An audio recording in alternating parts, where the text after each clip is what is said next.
Uh, Good afternoon. I am Lee Goble, current student body vice president and now presidential hopeful. So I am running, a lot of candidates talk about what they're going to do and how they're going to do it and whatnot. I think it's more important to focus on the why.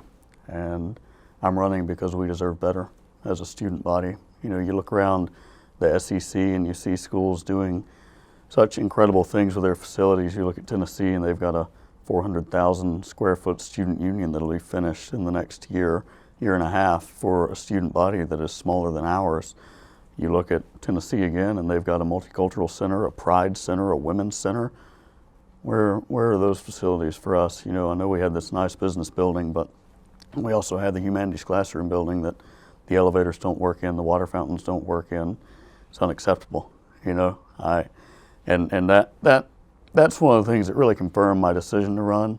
Is I was standing in the humanities building one day on the first floor waiting on the elevator to open up, and it was during that time when the left elevator was broken, and the right elevator, when it opened up, it would open up like that or like that. Like, here's the ground floor and here's the elevator. And so I was standing there one day and it opened up and the floor was, elevator's here, ground floor's here, so you have to crawl up into it. And the girl beside me was in a wheelchair, and she says, "This is the fourth day I can't go to class." Guys, that's unacceptable. That is unacceptable. Why can we funnel millions of dollars into these new projects like the law school and the business school, and we can't throw out a couple of $1,000s to fix an elevator to get our kids to class? That's part of the reason why. It makes me mad. Someone needs to fight for that, and I want to be that person to fight.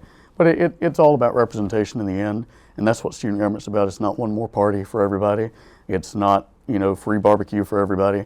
It's about what we can do to represent the students most effectively and in the best way that we can. And that's what I want to do as your president.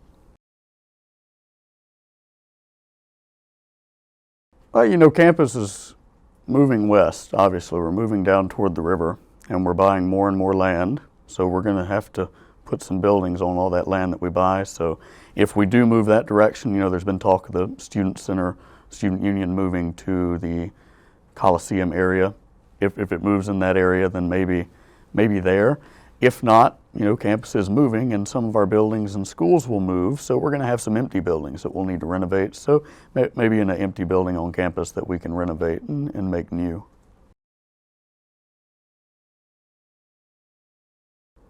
Because I represent them.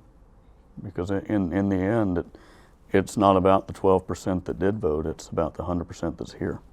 And that's what makes it worthwhile in the end. Every opinion counts. And when if elected, I'm not going to represent that 12% that voted. I'm representing every student at this university. And that's what makes it worthwhile, just because they're a student here. There are plenty of things that you can do, and one of the things I want to do in order to get students involved, at least in the decision-making process and more knowledgeable about what goes on campus, is my Hall of Leaders idea that some of you may have heard of. So right now there is something called the Hall of Leaders, and really all it functions for is to give an award to various student groups at the end of the year. I want to make that group work like they did back in the 90s. So I want to pull those 15 student organizations together, and I want to add a few like IRIS and LASSO and some of our multicultural groups so that we have perspectives and demographics on campus that we normally would not have. And I want to get the leaders with those organizations together at least twice a month. And we talk about the issues facing students, what we can do to help the students, and just, concerns within the administration maybe. They're thinking about a building somewhere that they need the student voice. That's our opportunity. Because representation, when you go back to it, it's about the outreach, it's about the advocacy, and the accountability. And I think that's probably going to be the best tool in order to outreach, advocate, and hold accountable for everyone in the student body. Because at that table, you will have representation of almost every student group, every demographic, every perspective at the university. You don't have to leave the representation to chance through elections. So you know that you've got the sororities' opinions with sorority council president, the fraternities' opinion with fraternity council, student media's opinion with their leaders. You've got AAAS's opinion with their president there. And then also, that's the opportunity for student government to let people know what it's doing. So when we meet, I, as student body president, I can issue a report. Student government is working on a smoothie bar in Strom. I don't know, 2 other things, and tell them there, please bring this back to your members. If anybody wants to help out, if anybody has any questions, please send them our way. You know, or if we need to come there and explain more, we can go there and explain more. We don't just need to sit down and, you know, focus on what we're working on and not reach out and ask everybody. And another thing on that, this year, with our surveys that we do every year, you know, there was a big push to make it electronic last year, which is good. Electronic, it's sustainable and whatnot. It's easier with data and whatnot. But you miss the meeting with students. You miss seeing students. You miss getting student government's face out there to let people know student government's actually working for you. So what I did was I got them on iPads, and then we all went out on Green Street for 2 or 3 days, and the student body saw us. We're student government. We're doing surveys. We want to get your feedback so that we can better advocate and better represent you to administration, work on things that will better you and the student body. So I would really like to ramp that up next year, have student government out there more than just once a year. I think we need to be out there once or twice a month, if not less, to let people know, hey, we're student government. If you have a problem, you can come to us.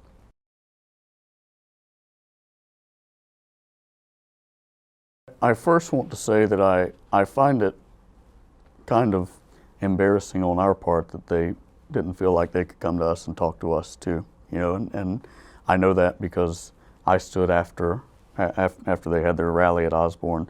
I stood there with President Kaufman, and we spoke to a group of individuals that were involved in the protests and in the planning of it. And you know, he asked them, why didn't you come to us? And they said, because we put student government with administration. And that is just a problem. You know, we're not here for administration. If elected, I'm not working for administration. Right now as vice president, I don't work for administration. I work for the students. I'm not here to do what administration wants me to do. I'm not here to do what the Board of Trustees wants me to do.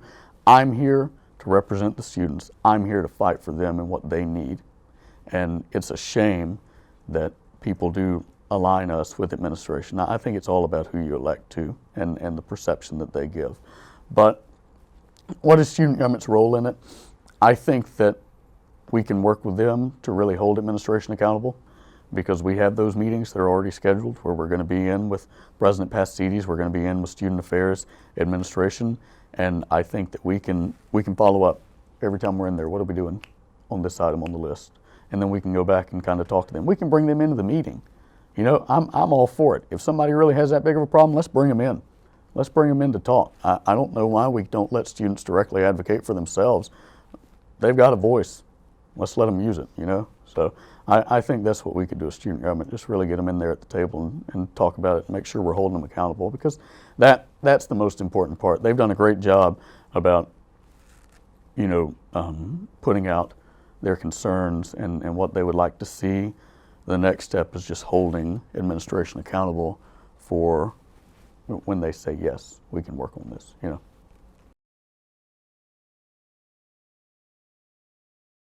I thank you for letting me come here. It's really been an honor to work as the vice president, and I'm eternally grateful that the student body entrusted me to serve in this role. I hope that after a proven track record of doing what I say and working for the students, that I can be trusted again to serve, this time as president.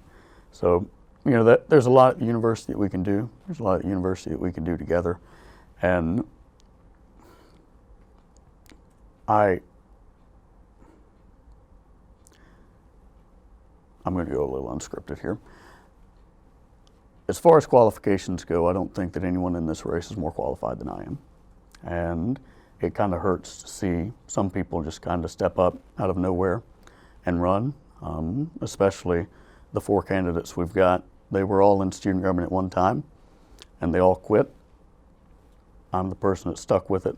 I found working for the students important enough to stay with it, and I don't appreciate the people who had the opportunity to make change and do good step away because it wasn't important enough, and then suddenly want to come back and be president. So I take this kind of personal.